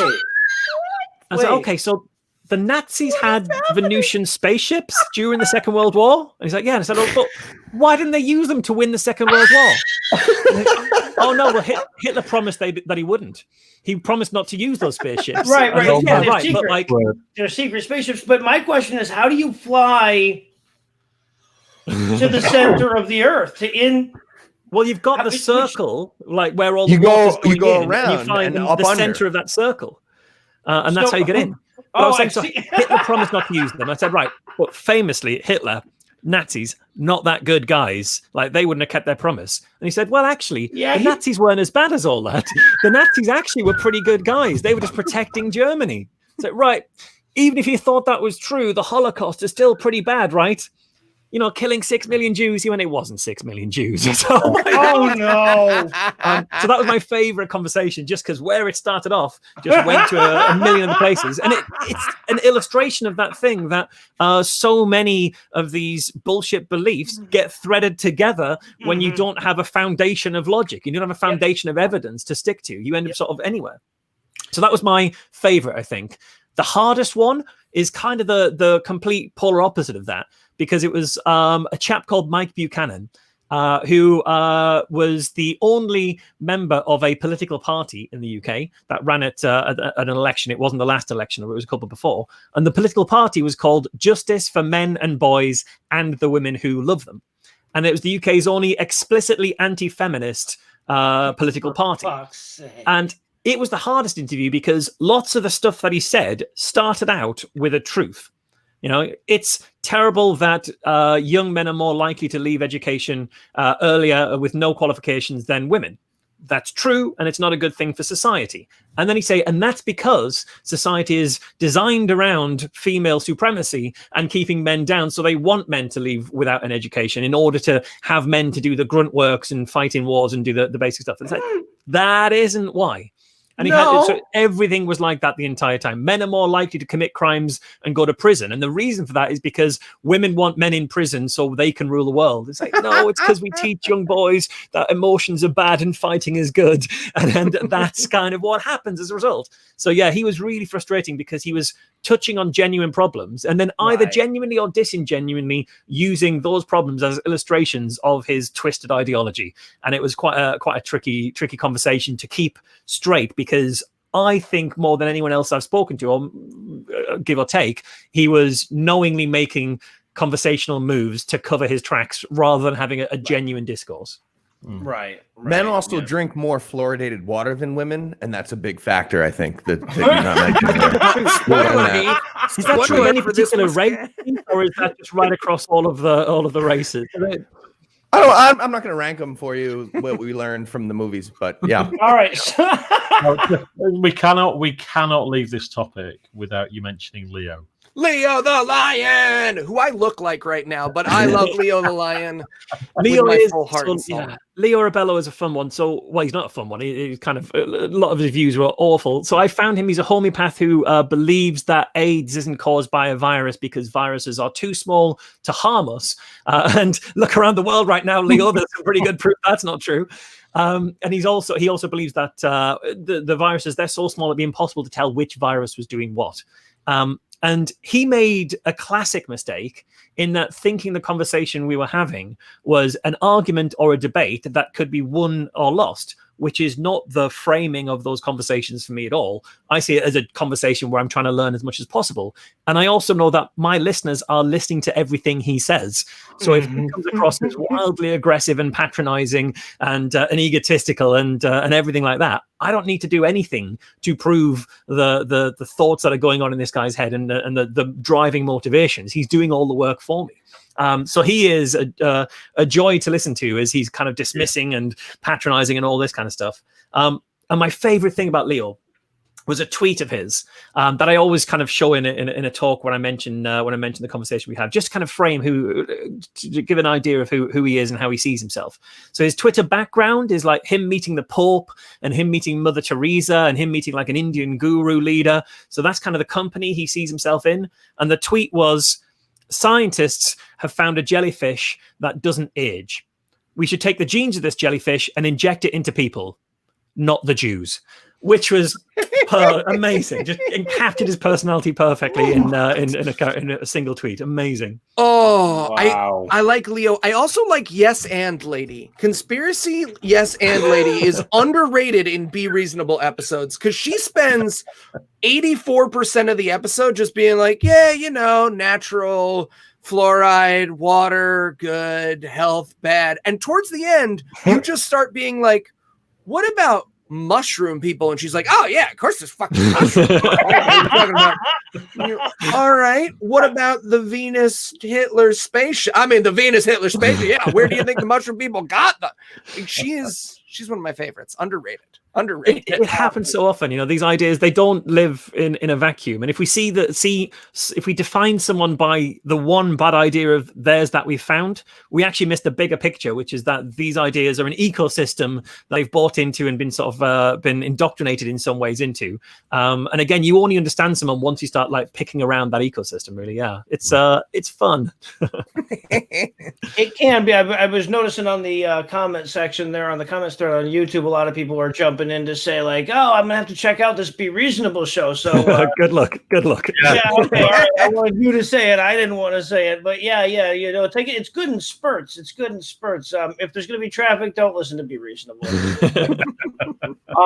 It's yeoman's work, and I'm really glad that you're doing that. And I'm really glad you came in and hang out with us. I know that you've got to get back to the wife and the cat. I do. So, Marsh, thank you so much for hanging out with us. And here's hoping we see you again in a few months when this thing is all over and we're doing QED together. Yeah, definitely. And thanks so much for having me. I've had a lot of fun, guys. Enjoy the rest of the show, and I'll catch you guys later. See you, Marsh. Bye, Marsh. Bye now.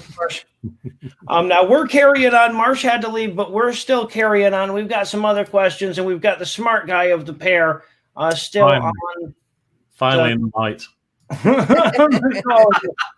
All right, so I thought this could be an interesting one here. This is a question that we got from David. Apparently, Eli can't. His computer's shit to bed, so we can't play our games.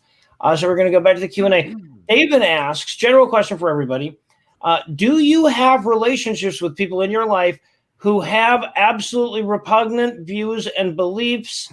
If you're comfortable sharing, who with and how have you maintained it? Also, have you noticed a rise in their aberrant ways of thinking since this all happened? So, Eli, any repugnant folks in your life that you'd like to call out on a public medium? No, not even a little, which is weird to feel about. And I've talked about this elsewhere, but pre-2016, leading up to the 2016 election, one of my closest friends sort of got caught up in the anti-SJW movement. And this was a person who was very influential in the discovery of my own atheism and my active participation in skepticism, introduced me to a lot of authors who I used to like and some who I still like today. And I sort of watched this person get sucked into the anti-SJW circle, where they went from like one of the people I learned skepticism from to like arguing on behalf of the white supremacist Steph Molyneux. And it got so bad that he actively became destructive to the people in our social circle, in our group of friends. And we had to cut him out. We had to cut him out of our lives. And that was the inspiration for a lot of the debates and conversations that I had about social justice post 2016. But yeah, since that, and again, truly one of my closest friends in the world.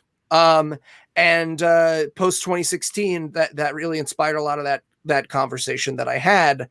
Whether or not that was for good or bad, sort of depends on the day, whether or not you ask me those conversations. But yeah, since then, I've sort of actively cut those people out of my life. As Tom from Cognitive Dissonance says, no quarter for bigotry. And that's sort of been the policy since then, is that I just don't have time in my life in varying degrees for people who have bad ideas. Yeah, I have one or two in the family that I don't really want to talk about too much on YouTube that I still associate with. But yeah, where I can, I definitely chop them up. Heath, any clingers for you? Yeah, kind of. I have two very close friends who are very much libertarian. They're both socially liberal for most of those issues, so we don't butt heads on that stuff. But they both have a heavy streak of conservative, fiscally conservative, and a heavy streak of libertarian. And actually, they're both highly intelligent, which is fucking obnoxious. It makes it even worse. And I actually mentioned this last week or something tangential. These are the two people that I got a copy of Atlas Shrugged like 10 years ago so I could read it and argue with them about it. These are the two people I was talking about. And I'm kind of excited, actually. The arguing might have actually worked a little bit. They both eased off their stance more recently. And they don't... Boy, have libertarians been easing off their fucking stance a lot recently. Yeah, they kind of. Sorry, don't mean to cut you off there. No, I love that they're just like forced to be like, oh right, it's become super dumb at a lot of different points, like now, yeah. But these two friends in particular, they've come to agree with me on some things about social democracy, or what a lot of people call democratic socialism. They both hate Trump, so that's good. They're both pretty embarrassed about ever supporting anything from the Republican Party, even just a policy or two. But even before that change, I'll be honest, I don't have a problem being friends with somebody and disagreeing politically to a point. There's definitely places for drawing a line, like the one Eli said, the bigotry. That's an obvious line. But even something that I'm extremely passionate about, like economic justice, I'm still okay disagreeing and being friends with that person. I actually think it's important. It's a fine line. I think it's important, though, that we don't become so polarized politically that it becomes impossible for someone who's somewhat liberal and someone who's somewhat conservative on certain issues. You know, those are blanket terms, but people with differing views on a few things. I think it's really important that they can be friends, or at the very least sit down at a table and have a discussion. I think we've gotten to a place where that is more and more impossible for more and more people. I think that's actually problematic, but I think it is a fine line. And there are some obvious spots beyond that line, like I said before, like Eli said before, like bigotry. But I want a progressive and a moderate, or a liberal and a conservative, to be able to be friends and talk. I think that's important. Also, vote for Joe Biden. I was going to bring that up because it's interesting to watch. Sorry to interrupt you. I don't want Joe Biden to be the nominee. My stance he was is very choice number 7. Yeah, right, exactly. Other than Bloomberg, I think he was my last choice of the major candidates that we saw. But despite that, you couldn't possibly, like me, be a progressive and hold a bunch of progressive ideals and not more closely align with Joe Biden than Donald Trump. That's literally impossible. Every Jill Stein voter in 2016 couldn't possibly align more with Donald Trump than Hillary Clinton. You don't have to like Hillary Clinton or Joe Biden. It's just, you can't evaluate those people in a vacuum, in a one-party vacuum when it comes to a general election. You just can't. You're being unrealistic. Like, it's even sad but true. So what I've been telling people constantly is like, look, even if they were equally as bad, you'd prefer the one that's accountable to you and not the other guy, right? They're not equally as bad, though. It's no, let's not even pretend to, like, if they're not, but yeah, like, but even if they were, you would still want the one who's evil and is going to appoint liberal judges that are really unusually young and will serve on the court for far too long and be problematic. Yeah, the one, like, I agree in principle with all of that. The one caveat that I would say is that there's some context in this one that I think there's some extra pain involved for some people. And what I really wished I would see in the discourse is just a little bit more compassion for that. Like, I'm 100% like, let's argue our case. Let's say the right things. Let's do the right things. But I'm definitely seeing a lot less compassion than I would like to see, I think.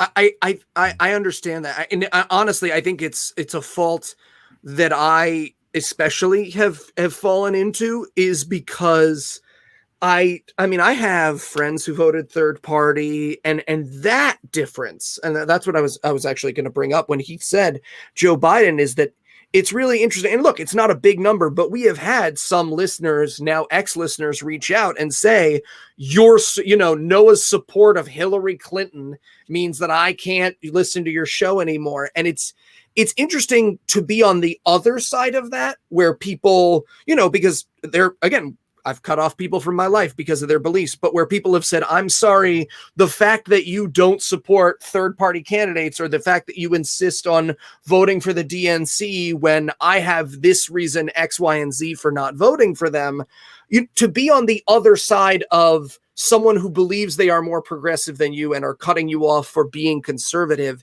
it's interesting, and it makes me, if anything, slightly more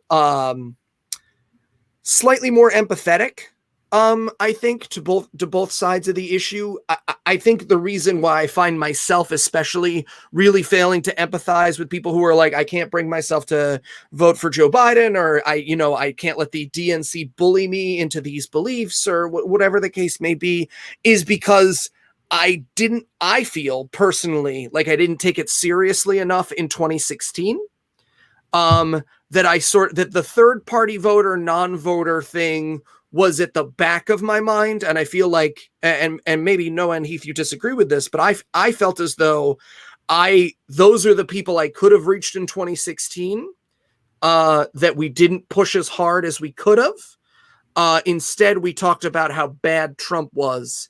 And I think we didn't realize just how many people would give themselves a pass for non-participation or actively voting in a way that would benefit Donald Trump. And so I think, just again, to criticize myself and myself alone, I think I've gone, maybe the pendulum swung the other way for this election, which is where I'm so concerned. I barely ever talk about Trump voters, because for me, they're just like lost. I know that sounds like a mean thing to say, but I don't know that I'm going to convince someone who voted for Trump to see the world my way.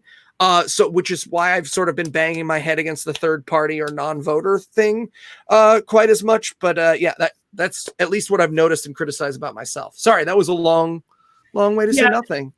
I was going to say, I don't, well, I wouldn't be that critical of it, but I do want to say, we didn't bring Andy on so that we could talk about American politics. And it's been quite a while since he's had a chance to chime in on some of this.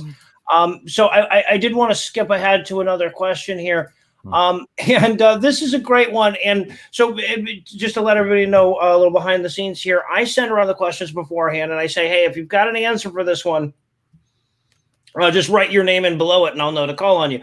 And I mention that because a lot of people are probably like, "Hey, why didn't he let Andy answer that question earlier? Why didn't he let Heath answer that question earlier?" It's because they had looked over the question like, "Oh, I don't have a good answer for that one," or whatever, But this one, I'm really interested by who has the answers for this one. So this is a question from: if Stormy has Trump's D pics, Pence should have to verify them.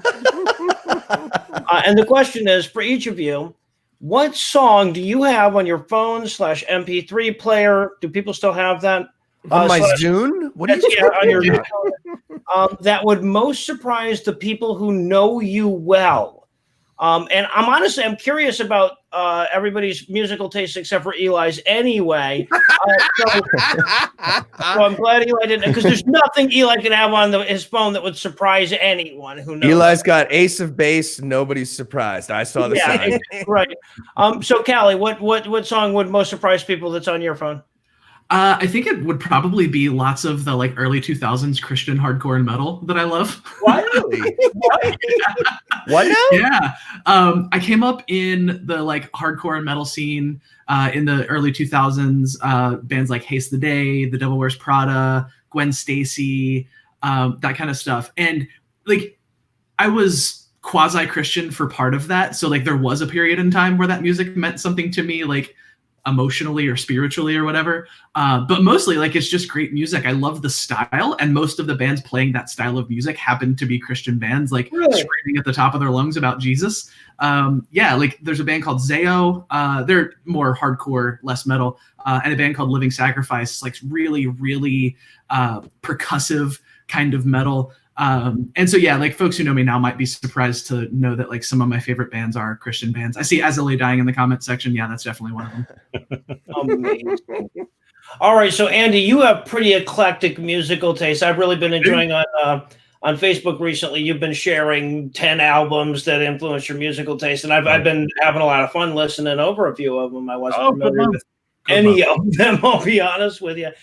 So what song might people be surprised to find on your phone?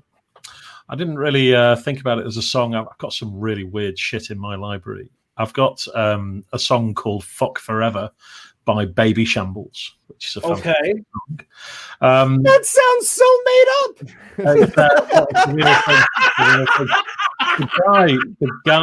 The guy in Baby Shambles, I can't even remember his name, but he's got a really good pedigree in the British music scene. But yeah, there's a song there called Fuck Forever. I've also, on the same theme, I've got an album by a lady called Candy Kane, and she's a former porn star. And the album I've got of hers is called White Trash Girl, and it's one of the hardest hitting female blues albums I've got. It's really brilliant.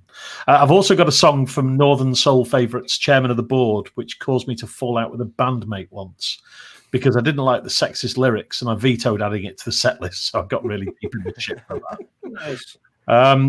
Probably, I've got an album by Juliette Lewis, you know, the actress and Scientologist. Yeah. It's called Terra Incognita, I think. And it's a fucking brilliant blues album. Absolutely Really? Brilliant. Oh, it's amazing. I love her voice. And I think it's the only album she's done. Natural Born Killers, right? Yeah, correct. Yeah. Mallory. It's very nice. Really, love her in that. really fantastic. No shit. All right, cool. But the actual answer to the question is probably very similar to Callie's answer, because gospel music, I absolutely adore gospel music. I've got albums by the Blind Boys of Alabama as well, the Holmes Brothers, and an a cappella band called Take Six. I'm a big fan of Barbershop Quartet and a cappella. And this band called Take Six, exclusively religious music. I really love it. So I think that's it, really. Just probably the amount of religious music I've got in my collection would be, without picking out any particular track, would be the answer to that. Right on, yeah. And according to Neil deGrasse Tyson, that means you're not even an atheist. Really? You like songs that have hallelujah in them, apparently. Yeah. Yeah. Wow. Neil deGrasse Tyson is right. Yeah, right, exactly. They pointed that out when he made that argument. Hang on, here you go. He was on the camera. I've got the good case on it. Good. All right, don't worry. Please don't worry. All right, so All right, so Heath, I was expecting that you would be on this list, and I'm dying to hear your answer on this one. All right, I'm taking us back to the '90s. No Diggity by Blackstreet. Oh yes. I'm sorry. Fucking why love would we that be song. surprised by that? Yeah, It's supposed to be surprised by that. Well, most of the songs that I would have from the '90s would not sound exactly like No Diggity by Blackstreet, but that's a fantastic fucking song. Hot take, best song of the '90s. I love it. I even love the version of it in Pitch Perfect when they all start singing at the party in Pitch Perfect. They do No Diggity. Oh, when they're doing the rip-off thing. Yeah, right. Yeah, right before the riff off. Yeah. Counterpoint. That, yeah. This is how we do it. Oh, good answer too. Side note: I also own Pitch Perfect 1, 2, and 3 on Amazon. You do. I'm surprised you only own them on one medium. I'm surprised you don't also have the DVD and Blu-ray versions. All right, so I'll tell you what. We've only got about 10 minutes left here. And if this group is showing me one thing, it's that I have no goddamn control over this once I ask a question. So I'm assuming this is probably going to be the last one we get. So once again, we're going to leave the final question to Eli's mom. Last week, Eli's mom got us to coax a song out of Anna. This week, she did not mention Andy Wilson's saxophone at all, interestingly. Instead, I've got no idea how to feel about that. Instead, she asks, and I thought this could be a fun one, what is the best piece of advice that anyone has ever she says that anyone ever gave y'all? Thank you, Eli's mom. She's got that Binghamton drawl. Yeah. Mm-hmm. Yeah, exactly. So Callie, best advice you've ever gotten? So I played sports when I was in middle school. Maybe a thing folks might be surprised. I played football and wrestled. And the best advice that I've probably ever gotten came from a coach when I was in middle school. I think it was 8th grade football. And his whole shtick, like the entire year, was that you should always be a student. Like always have the mentality of a student, no matter how good you are at something, no matter how much authority you get, any situation. Always approach a situation, always approach people as if you are a student and you have something to learn from the situation that will help you do and be better. And so that's something that that's my philosophy in podcasting, any creative stuff that I do. And even like when I meet new people, I definitely can be the sort of like firebrandy, like, you're saying silly shit. I have nothing to learn from you. You are not worth considering. Like, I've been guilty of that, but I do try to fight that instinct. And when I meet somebody who like I don't quite understand where they're coming from, I also think like, maybe there's something for me to learn here. Maybe I don't know. So always have the mentality of a student. That's it for me. Awesome. Good advice. Awesome. Yeah, I was going to say my advice is actually very similar. Mine comes from Nolan Bushnell, who is the guy that founded Atari. And he's not a very good guy, ultimately. Like, he's this crazy Republican dude who supported a lot of bad politicians and did a lot of bad shit, I guess, ultimately. Not probably somebody that I should admire much, but he is the guy who started Atari and he started Chuck E. Cheese. And if I'm not mistaken, he's the guy who came up with the whole idea that you would have games where you get tickets and you turn in the tickets for prizes and shit. Oh, right. I believe that's him. Anyway. This motherfucker created an enormous amount of my childhood. And one of the things that he said that always motivated him was very much like what Callie just said, always stay on the steep end of the learning curve, right? You can spend a couple of years getting better, like working on something. And by the end of that couple of years, you're going to be better than like 96% of all the people in the world at that thing that you've been working on for 2 years. You could then spend the rest of your life slowly moving up from 96 to 96.1, 96.2, 96.3.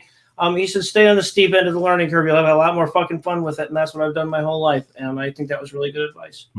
Yeah, I agree. I always like to say, like, I am not someone who believes that you have to suffer to make great art. But I think like in any sort of creative endeavor, you've got to be at least a little bit uncomfortable or you're probably not doing something right.